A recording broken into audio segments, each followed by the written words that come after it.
मैं बार बार कहता हूँ कि हम सब एक अनंत और अंतहीन यात्रा पे चले हुए हैं। इस यात्रा के दौरान बहुत कुछ देखने को मिलता है, बड़े सारे अनुभव हम लेकर चलते हैं। विभिन्न देशों में, विभिन्न संस्कृतियों में रहते हैं। कई कल्चर तो इतने अच्छे हैं कि हम मन चाहता है कि उनकी कुछ कुछ चीज़ों को आत्मसात कर लें, और कुछ ऐसी कल्चर्स डेवलप हो रही हैं कि मन चाहता है कि इन लोगों से मिलो ही ना। मैंने यहाँ अमेरिका और कनाडा में देखा है विभिन्न संस्कृतियों को बड़ी क्लोजली, उनके साथ इंटरेक्शन, उनके साथ मिलना जुलना, बैठना। अब यहाँ जिस शहर ट्रेसी में मैं रह रहा हूँ, तो इसमें मैंने एक चीज़ नोट की। आज से जब पहले हम आते थे ना, कुछ साल पहले, 8-10 साल पहले इन देशों में, अमेरिका में, कनाडा में, तो हमें भारतीयता देखने को मिलती थी कि वी ऑल आर इंडियंस, कि हम भारतीय हैं।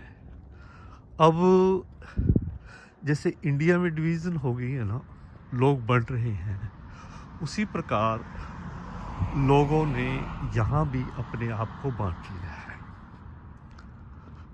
अब 15 अगस्त सेलिब्रेट किया था पीछे अभी। अरे एक ही कम्युनिटी के, एक ही कल्चर के लोग कर रहे हैं उसे, एक ही कम्युनिटी के लोग कर रहे हैं, बाकी क्यों नहीं कर रहे उनको सपोर्ट? वी आर डिवाइडेड, हम बढ़ चुके हैं। कोई धार्मिक कार्य होता है, अनुष्ठान होता है कोई बड़ा लार्ज स्केल पे, तो उसमें एक ही टाइप के लोग दिखाई देंगे आपको, दूसरे नहीं, ना ही उनका कोई कंट्रीब्यूशन होता है। यहाँ भी लोगों ने अपने आप को बांट लिया है। South Indian, north Indians, religion के बेस पे। पहले था कि हम जब इन देशों में आते थे, हम कहते थे वी आर इंडियन।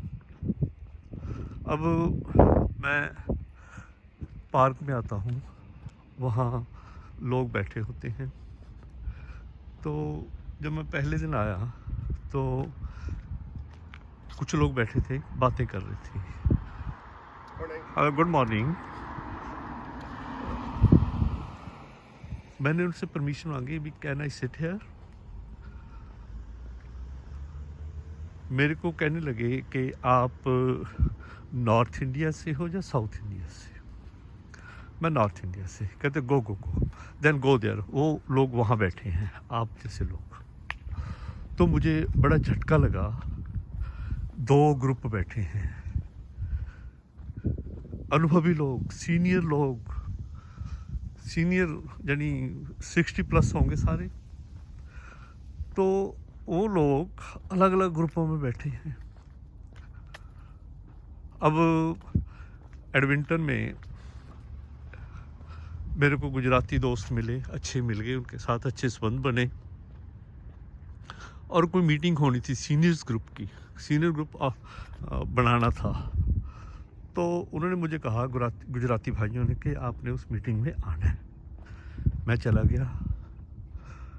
अब हुआ क्या, वहाँ सारे जो लोग थे, गुजराती तो 5-4, बाकी सारे पंजाबी कम्युनिटी के। तो जब बातचीत चलने लगी, लेक्चरबाजी हुई, बातें हुई, तो वो सारी पंजाबी में। अब गुजरातियों के पल्ले कुछ पड़ा नहीं, वो उठ के चले गए वहाँ से। नेक्स्ट डे जब मैं उनको मिला, कहते हम आपसे नाराज़ हैं कि आपने हमारी बात तो की नहीं, आप तो सिर्फ आप पंजाबी में, आपने भी लेक्चर दिया तो पंजाबी में दिया आपने, हमें तो कुछ मिले ही नहीं वहाँ। तो ये गलती थी हमारी कि हमने वहाँ हिंदी यूज़ करनी थी, हिंदी नहीं यूज़ की, ना इंग्लिश यूज़ की, सिर्फ पंजाबी। तो वो दो वर्ग बन गए, वहाँ अलग हो गए। कहाँ तो इकट्ठे होकर चलना था और सीनियर्स की वेलफेयर के लिए काम करना था, और लैंग्वेज के आधार पर डिवीज़न हो गया। ये आने वाला समय भारत के लिए खतरनाक समय है। क्यों? लोगों ने अपने आप को धर्म के आधार पर, एरिया के आधार पर बांट लिया है। अब यहाँ पीछे ना गणेश उत्सव लोग ऑर्गेनाइज कर रहे हैं, अभी भी चल रहे हैं कई जगह। ये जहाँ मैं रहता हूँ, ट्रेसी के ब्रू स्ट्रीट एलिस में, तो वहाँ भी 3 संगठन बने हुए हैं गणेश उत्सव को ऑर्गेनाइज करने के लिए। तीनों ने एक ही गली के अंदर, एक ही स्ट्रीट के अंदर 3 ग्रुप्स ने अपना अलग अलग सेलिब्रेट कर रखा है। ये it's not good for us. हम जैसे पहले थे बहुत साल पहले, वैसे नहीं रहे। हम संस्कृतियों के, जातियों के, धर्म के आधार, स्टेट के आधार पर बट चुके हैं, जो हमारे लिए ही घातक है। और जो बाहरी शक्ति है ना, वो जब मर्जी काबू कर ले। एक वर्ग को उन्होंने प्रमोट किया, दूसरे को गिरा दिया, तो वो लोग उनके साथ लग लेंगे। Anybody can come and capture us. ये बड़ी भयानक परिस्थितियाँ बनती जा रही हैं, देश में भी विदेश में भी। 2 देशों में तो मैंने देख लिया, ये कनाडा में और अमेरिका में, क्योंकि लंबा समय मैं यहाँ रहता हूँ, लोगों के साथ मिलता हूँ, उनकी भावनाओं को जानने की कोशिश करता हूँ। परंतु लगता है कि हम एक पतन की ओर जा रहे हैं। हालांकि हमारे पास यहाँ अमेरिका में, कनाडा में बड़े बड़े मकान, 2-2, 3-3 गाड़ियाँ, घर के अंदर हर सहूलत है, पर मानसिक तौर पे और भौतिक रूप में वी आर डिवाइडेड। हम एक नहीं रहे। अब यहाँ ये जो इस एलिस के अंदर जहाँ मैं देखो चल रहा हूँ, यहाँ मोस्टली साउथ इंडियन लोग रहते हैं ज़्यादातर। गोरे तो है ही नहीं। गोरे तो मेरे को ऐसे लगता है कि वो घूमने के लिए आए। 1-2 घर होंगे गोरों के, नॉर्थ इंडियंस के 5-4 होंगे। मेजॉरिटी साउथ इंडियन, सारे जितने आप सामने घर देख रहे हो, they all are of south Indians. तो ये भी आपस में बड़े हुए हैं लोग। साउथ इंडिया हम एक एरिया को मान लेते, पर यहाँ भी डिवीज़न है इनमें स्टेट के आधार पर।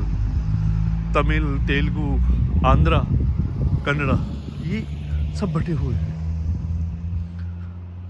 पंजाबी भी बटे हुए हैं एक दूसरे को, यानी नहीं एक दूसरे के साथ सम्मिलित होना चाहते हैं। हमें चाहिए, भारत से बाहर हैं, निकले हुए हैं, अपनी संस्कृति को जिंदा रखने की कोशिश कर रहे हैं, पर बटकर, आपस में बटे हुए। कोशिश तो बड़ी है लोगों की, पर एक नहीं है, क्योंकि लैंग्वेज बैरियर बन जाती है। साउथ इंडियंस को नॉर्थ इंडियन की बात समझ नहीं आती, और नॉर्थ इंडियंस को साउथ इंडियंस की लैंग्वेज बैरियर है। तो फिर लोगों ने अपने अपने ग्रुप बना लिए। खैर जैसा भी है, ये अनुभव है मेरा 2 देशों का, कनाडा और अमेरिका का। तो मैं आपसे शेयर किया मैंने, क्योंकि मैं इस जो मेरी ये जर्नी है, मानव जीवन की यात्रा है, अंतहीन यात्रा जिस पे हम सब निकले हुए हैं, इसमें खट्टे मीठे अनुभव मिलते हैं। आओ इन अनुभवों को बांटें, शायद आने वाली पीढ़ियां या सुनने वाले लोग कोई लाभ उठा सकें, कोई पॉजिटिव चीज़ें इनसे ले सकें।